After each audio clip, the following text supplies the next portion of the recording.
हामीले गर्ने भने माथिबाट तलबाट साबुन लगाइदिँदैछु है भन्ने यसरी आफ्नो प्रेफरेन्स अनुसार हो है। यो चाहिँ माथिबाट तल चाहिँ ठ्याक्कै गरेर सोप लगाइदिने। अनि नेक्स्ट के गर्नुपर्दा हामीले क्लिन गर्न पर्यो है। जुन चाहिँ फर्स्टमा लिनुभयो नि वाटर मात्रै युज गरेको योवाला लिन सक्नुहुन्छ है। अब चाहिँ सुरुमा एउटा चाहिँ यही पानीले क्लिन गर्न सकिन्छ। नेक्स्टमा चाहिँ के गर्नुपर्दा हामीले चेन्ज गर्नुपर्छ है। म पुस्न लागिरहेको छु है भन्ने बडी मेकानिक्स पनि मेन्टेन गर्नु। खुट्टा जोडेर होइन सधैँ जति प्याँ गर्नुभयो उति तपाईँलाई के हुन्छ त ढाड कुम्चिन्न है।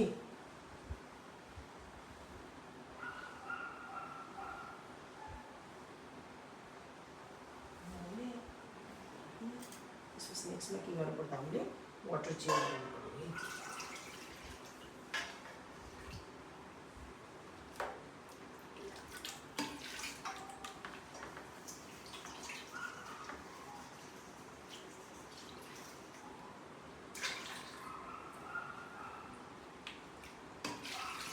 पानी लिएर काम गर्ने है। बरु रिपिट गर्ने तपाईँको सफा भएको छैन भने थोरै थोरै लिएर गर्ने। त्यो छल्किँदै गर्नु चाहिँ भएन कि है।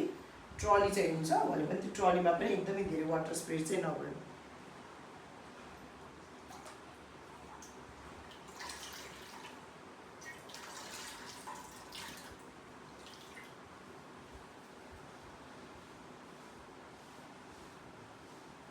तपाईँलाई ठिकै छ? बिच बिचमा बोल्नु नै पर्छ है। एकजना मेरो स्टुडेन्टले मलाई देखाएर बेड सोर गर्नुभयो के अरे ब्याक केयर गर्नुभएको गण्डकी अस्पतालमा बिरामी गइसकेको रहेछ कि ऊ पुसिरहेको थियो। एकछिनपछि यसो हेरेको साँच्चै फेरेको देखेर कोट्याएको त छैन बिरामी है। त्यही भएर चाहिँ बिच बिचमा बोल्नु पनि पर्यो। क्रिटिकल इल बेड सोर भएको पेसेन्ट थियो है। अनि अर्को कुरा कम्फर्ट पनि भनेर सोध्नु पऱ्यो कि किनभने हामीले सिरानी रिमुभ गरेर गरेको हुन्छ। कोही बेला अति नै गाह्रो भयो भने त्यो अनुसार फेरि पोजिसन चेन्ज गर्न सकिन्छ। र अरू बेला तपाईँले गर्दा अलिक फास्टै हुन्छ। अहिले सिकाउँदै गर्नु परेर हो है। फेरि चाहिँ अब आफूले चाहिँ एकचोटि अझै निकालिदिने है।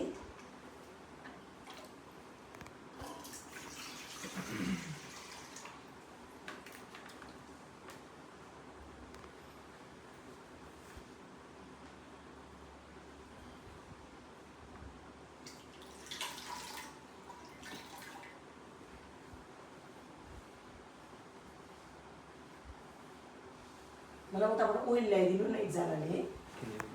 मैले देखिहालेँ देखाएको थियो तेल थियो कि एउटा छैन नि पत्ता लगाउनु पऱ्यो है।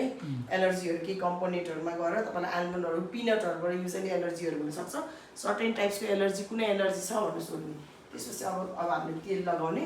अब साबुन लाउँदा हामीले माथिबाट तल स्टार्ट गऱ्यौँ भने तपाईँले मसाज गर्दा सधैँ के हुन्छ त डाउनबाट अपतिर हुन्छ है। त्यही भएर यो मजाले ओइल स्प्रेड गर्ने। पाउडर छ भने पाउडर डाइरेक्ट अप्लाई गर्दा नि हुन्छ। सबभन्दा फर्स्ट स्टेप हाम्रो के हुन्छ त इफ्लुरेस हुन्छ है। यो लगाउने यहाँबाट यसरी आउटवर्डतिर लिएर जाने यसरी है। यो यसरी आउटवर्ड यसरी यसरी यो माथि नेक अफ द नेकदेखि लिएर यहाँ आउटवर्ड है। यो गरेर तल चाहिँ यसरी लिएर आउने है। फेरि यो लङ स्ट्रोक यता बाहिरतिर के हेर्नु त आउटवर्ड यसरी होइन क्लकवाइज कि घडी जसरी हुन्छ नि म यसरी अपोजिट आएन यसरी बाहिरतिर। म तपाईँले ह्यान्डको वार्म चाहिँ कन्टिन्यू हुनु पऱ्यो होइन। त्यो छोड्ने र प्रेस गर्ने यसरी मसल छाला हेर्नु त मैले हात चाहिँ छोडेकै छैन। उठाउँदै माथि माथि दौडिने कि यसरी यो गर्ने। फेरि तल ल्याउने यताको छाला नि गर्नु पऱ्यो होइन। यसरी छाला तान्ने है। यो यस्तो थिचेर यस्तो आउने होइन कि यो हातै कन्टिन्यू जानु पऱ्यो क्या तपाईँको है। यो यसरी लिने यतातिर आउने यताबाट फेरि यसरी लियो यसरी लियो यतातिर आउने होइन। बिचमा पनि यसरी लियो। धेरै जस्तो हामीले सेन्टरबाट स्टार्ट गर्ने अनि बल्ल के हुन्छ त बाहिरतिर जाने। यो मासँगै गर्ने होइन अल्टरनेट एउटा अर्को यसरी। यसको मेन काम भनेको के हो भन्दाखेरि छातीहरूमा केही सिक्रिसन छ भने त्यसले के गर्छ त निकाल्ने काम गर्छ। जस्तो सुतिरहेको बिरामीहरूलाई निमोनिया हुने चान्स हुन्छ। त्यस्तोलाई चाहिँ यस्तो माथिबाट चाहिँ यो गऱ्यो भने चाहिँ केही छातीहरूमा खकारहरूलाई पनि गर्नुहुन्छ है होइन। नेक्स्ट कुरा चाहिँ हामीले के हिट गरेर सर्कुलेसन राम्रो गर्छ त्यो गर्न चाहिँ यसरी फ्रिक्सन चाहिँ होइन यसरी आउटवर्डपट्टि है। यसरी यो तल यसरी लिएर आउने फेरि यसरी फ्रिक्सन। यो चाहिँ यसरी घर्षण क्रिएट गर्ने है। यसरी यो चाहिँ फ्रिक्सन यसरी होइन। यसरी आउटवर्ड फेरि इनवर्ड है। आउटवर्ड इनवर्ड है।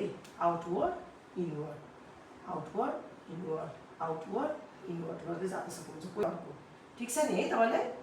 यसरी माथि यो बुढीवाला माथि राख्दै यो यसमा हल्का प्रेस दिँदै जाने यो स्पाइनल कर्डमा बिचबाट कि है।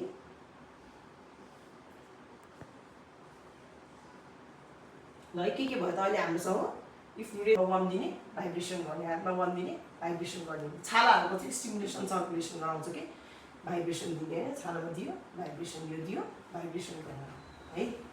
यहाँ आउटर स्ट्रोक यताबाट बाहिरबाट दिएर फेरि भित्र लिएर आउने है, लङ स्ट्रोक्स दिएर बल्ल एन्ड गर्ने है।